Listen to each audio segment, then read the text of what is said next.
Good morning, this excuse me. Good morning, this is Wayne Belisle with another smart profit maximizing moment. Wow, haven't talked all morning, I guess. It's going to be an interesting day. I hope everybody had a great Memorial Day. I did. Had family over, had fun. And unfortunately worked 2 out of the 3 days over the weekend, but I didn't push myself. Did pretty easy. I told you I wasn't going to spend a lot of time on COVID-19 PPP loans and EIDL loans and employee retention credit items, but there are some updates, so I figured I'd just slam them all into one program. First, on the employee retention loans, the IRS, I think I told you this already, but I'm going to say it again. The IRS has taken the most restrictive viewpoint of what employees are. They basically have said it excludes family members unless they are also owners. So a husband and wife team, I would assume, if they were both owners, would be able to qualify for the credit. But kids, grandkids, parents, brothers, sisters, they would be excluded. And possibly your spouse if they're not an owner. I don't really feel like this is what Congress intended. I don't think they intended to exclude family-owned businesses. Just about all the small businesses I work with have family members working for them. It's just the way it is. That's how most small businesses are run. So I really don't believe that was what Congress intended, but the IRS took the more restrictive view. Bear with me because I'm going through a few things. Another thing I want to talk about is the possibility of whistleblower lawsuits. There's an article that was put out. I can't find the author's name. There we go. Now that I found it, I don't know how to say it. Sogata Mukherjee, editor-in-chief of Triangle Business Journal. Sorry about that. I'm sure I mangled your name. My apologies. But what he was talking about is that the forgiveness of a PPP loan seems to basically open up the business owner to what's called whistleblower lawsuits under the False Claims Act, FCA, which is also known as the Lincoln Law. This is the FCA is the federal government's primary litigation tool in combating fraud against the government. So you really need to be careful when you're doing these PPP loan forgiveness packages. Do them right. Don't make a mistake. Make sure you know what you're doing. Get help. I mean, as simple as that. I'm doing a lot for my clients, and hopefully we can do that. EIDL loans are starting to get financed. And these are the economic injury disaster loans, which, remember that was, hey, sign up here, you'll get $10,000. And then they changed that to $1,000 per employees. And the idea behind this one, just to refresh your memory, it's usually used like for hurricanes, tornadoes, things like that. The idea behind this one is to help you. The idea behind the EIDL loans are to help you get back on your feet. So you're not supposed to use them for paying off loan, expansion, things like that. They're really kind of designed for 6 months to a year's worth, really more closer to 6 months of working capital. Can be used for payroll, not payroll that you claim as a forgiveness on the EIDL. So let's say 6 months, 8 weeks, you're using payroll on the EIDL. You can't use that, on the PPP. You can't use that on the EIDL loan. But as soon as that 8 weeks is up, the remaining 40 months to a year can be used and taken out of the EIDL loan. I've seen some big numbers. I mean, I've seen, I don't know how they're calculating it, but I've seen as low as, 15,000 to as high as 200 and some odd thousand. So, whatever that amount is. And the nice thing about the EIDL loans, there's no payment for a year. You can prepay at any time. It's a 30-year loan at fixed 3.75%. Now, just remember, you can use it for just about anything that's business related. I would recommend keeping it in a separate account, transferring maybe over every week what you spent for business, keep a list, be ready to be audited. There's nothing you need to do, but you have to prove if you're audited that you used it for the correct things. The U.S. Chamber of Commerce stuck out a pretty good guide.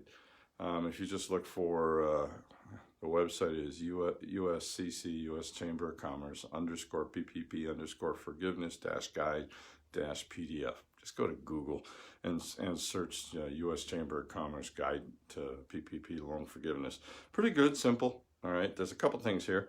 that I didn't bring up. One, identifying your 8-week period. The 8-week period during which expenses must be incurred or paid is the 8 weeks following when the PPP loan was dispersed, or if you do biweekly or weekly payrolls, all right, the 8 weeks beginning on the first day of the first pay period following the PPP loan disbursements. That might make it a little easier. It also might delay it a little bit in case you haven't really brought your people back. So it's worth looking at. All right.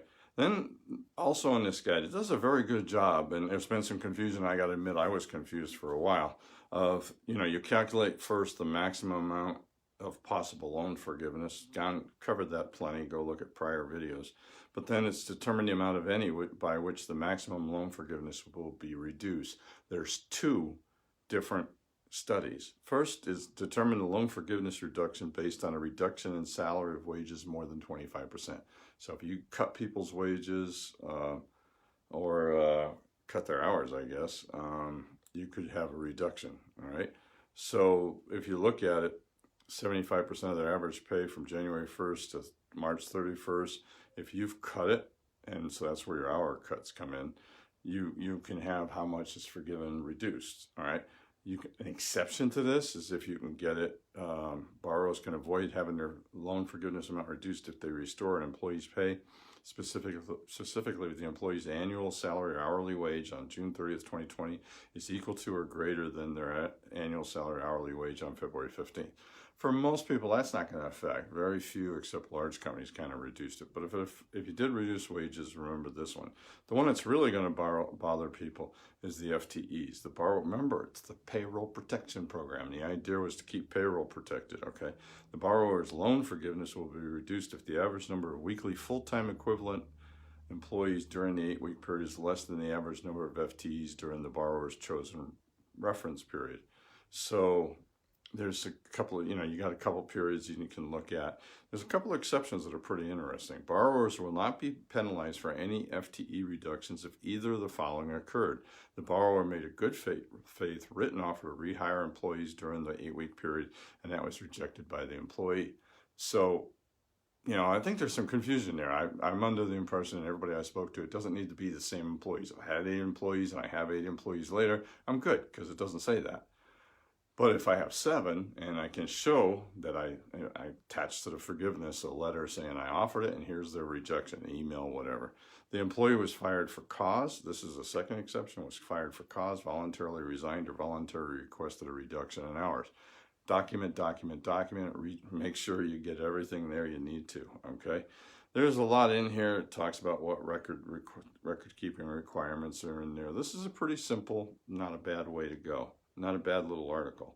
Also, the application for forgiveness was finally, and the instructions was reduced by the SBA. So if you go look for, it doesn't have a form number, but just look for SBA loan forgiveness application instructions for borrowers, Paycheck Protection Program loan forgiveness application. It's detailed. I'm not going to get into it. If you're not an accountant, you better get somebody. Even if you decide to do this yourself, I'd highly recommend paying somebody to review it for you. Truth be told, if you got a pretty good sized loan and you don't want it to become,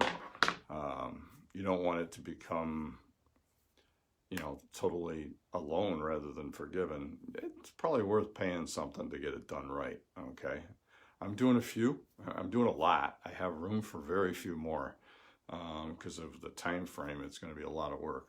And there is a lot of work to do these right. I would highly recommend that you literally back up everything so that when somebody looks like somebody's going to look at it and decide whether to audit, they see that you have all your ducks in a row and they move on to somebody who doesn't.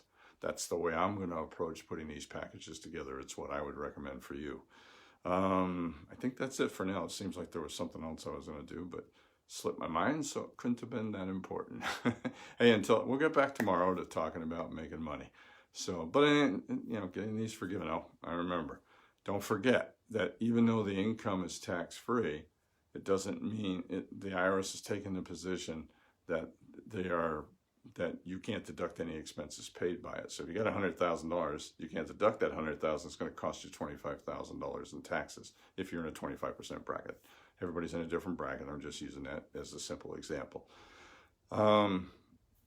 They say there's going to be a phase 4. This is one correcting that, telling the IRS no. Seems to be something that's gathering momentum, but until it does, the law is it's not deductible, anything you pay with it.